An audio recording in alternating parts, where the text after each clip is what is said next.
Medical marijuana is back in the spotlight tonight. A Hoosier Marine veteran says cannabis helped him avoid opioids for chronic pain. And as our Emily Longnecker shows us tonight, he's now hopeful a new federal move could finally push Indiana lawmakers to act. Cannabis does have medical benefits for a lot of patients out there.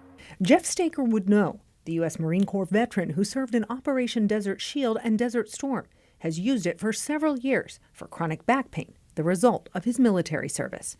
Through the VA, a lot of veterans were prescribed opiates for painkillers, and that's before it really, was taking effect on a lot of us. And they switched over to using cannabis as a beneficial alternative. Because of his experience for the past several years, Staker has been on the front lines of trying to get medical cannabis legalized in Indiana.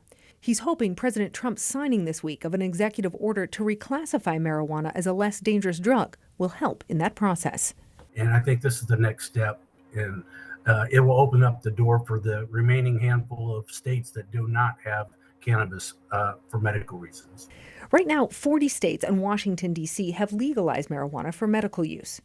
Indiana Governor Mike Braun has indicated before he's open to conversations about legalizing medical cannabis in Indiana, particularly if there's movement at the federal level. But some Republican lawmakers in Congress have urged the president to keep the current standards, concerned about the impacts to public health and safety. In Indiana, over the past several legislative sessions, lawmakers have offered bills to legalize marijuana for medical use, but none have made it to the governor's desk.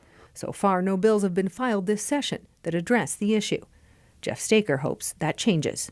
I think Indiana can take the proper steps that we need to do to see that this is medically available to our veterans and our citizens. In Indianapolis, Emily Longnecker, 13 News.